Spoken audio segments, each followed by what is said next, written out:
দেখেন অরুণ সাহেব, বাচ্চাকে বাঁচাতে পেরেছি, বাচ্চার মাকে রাখতে পারিনি। ও doctor, thank you so much একসাথে দুইটা গুড নিউজ দেওয়ার জন্য। এত খুশি হয়েন না, বাচ্চার চেহারা দেখে বাচ্চার মা পলাইছে। আরে পলায় নাই, বউ কুরিয়ার সার্ভিসে চাকরি করে, ডেলিভারি দিয়ে চলে গেছে।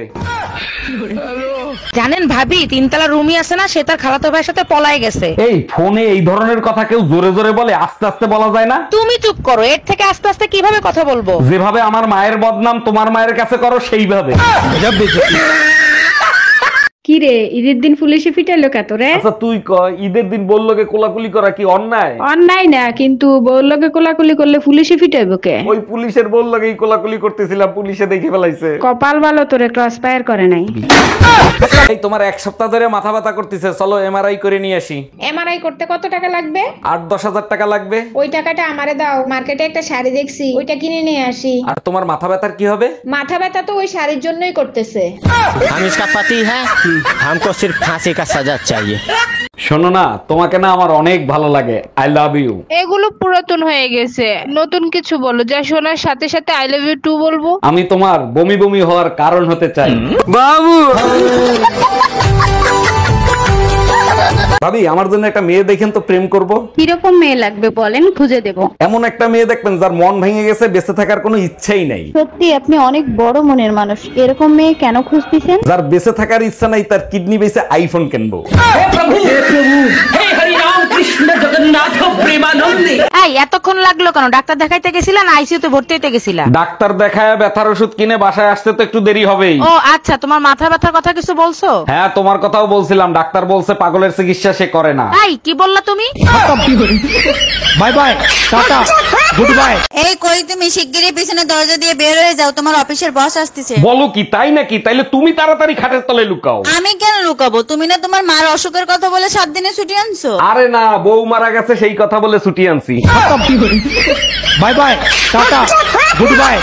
আসসালামু আলাইকুম আম্মাজান, জুম্মা মোবারক। কেমন আছেন আপনি? ওয়ালাইকুম আসসালাম, জুম্মা মোবারক। ভালো আছি, তুমি কেমন আছো জামাই? আলহামদুলিল্লাহ আম্মাজান, যে জিনিস দিছেন জান্নাতে 1 মিনিটে জাহান্নাম বানায় দিতে পারে। একটা জিনিস বুঝলাম না, তোমার শ্বশুর আব্বা ঠিক একই কথাই বলে। আচ্ছা, অচেনা কোনো জায়গায় তোমার মোবাইল আর আমি যদি হারিয়ে যাই, তাহলে তুমি কোনটা খুঁজবা?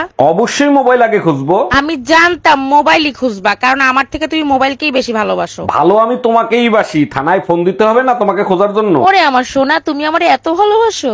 मौत को छू के टक से वापस आ सकता हूँ।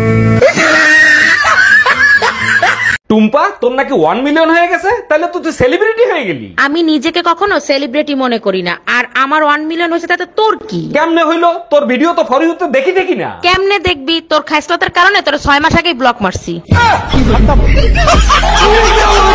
আমার বাপের বাড়ি থেকে আসার পর থেকে তোমার মন খারাপ, কি হয়েছে বলো তো? আচ্ছা তুমি বলো, পৃথিবীতে মায়ের মতো মমতাময়ী আর কেউ আছে? মায়ের মতো ভালো মানুষ এই পৃথিবীতে আর নাই। তাহলে তোমার মা এত ভয়ঙ্কর হইলো কি করে? ওটা তো শুধু মা না, ওটা শাশুড়ি মা, তার জন্য।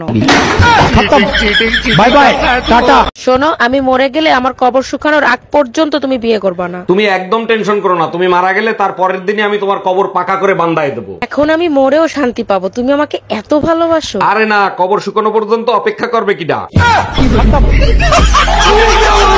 হ্যাপি হোলি শোনাবো, জীবনটা তোমার রঙিন হোক সব সময়। হ্যাপি হোলি বেহায়া জামাই, তোমার জীবনটাও রঙিন হোক সব সময়। আচ্ছা তোমরা মেয়েরা হোলি খেলো কেন? তোমরা তো এক এক সময় এক এক রং দেখাও। তোমরা হোলি খেলো কেন? তোমাদেরও তো বেলুন খুন্তি দিয়ে এক এক সময় এক এক কালার করে দেওয়া হয়।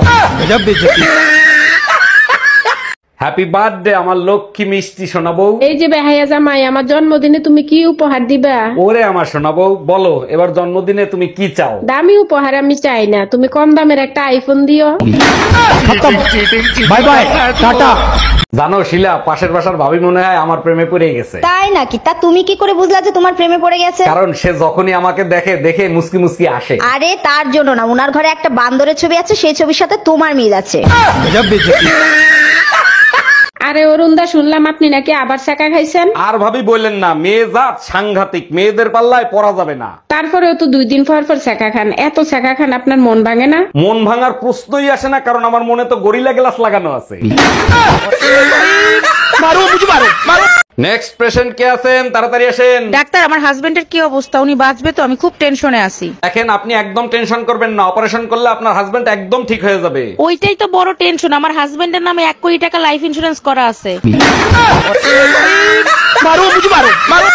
হ্যালো, আমার সুইট কিউট বেবি ডলটা কি করে? ভাল করে, তুই গালি দিছিস তাই আমি বেশম খাইছি, এখন আমার জান বের হয়ে যাচ্ছে। আরে বেবি, আমি তো তোমার সাথে কথা বলতেছি, গালি দিলাম কখন? 4 ঘন্টা আগে গালিটা যে দিছিলি সেটা খুলনা থেকে ঢাকায় এসে পৌঁছে গেছে, তাই বিষম খাইছি। এই শুনছো, পায়েস খাইতে ইচ্ছা করতেছে, একটু পায়েস খাওয়াবা? অবশ্যই খাবো, চিনি শেষ হয়ে গেছে, চিনি নিয়ে আসো। এগুলো কি বলো তুমি? সকালে না 2 কেজি চিনি আনলাম, শেষ হলো কি করে? তুমিই তো বলছিলে বাইরে থেকে কিছু নিয়ে আসলে ধুয়ে ব্যবহার করতে, চিনি ধুলে কতটুক থাকে।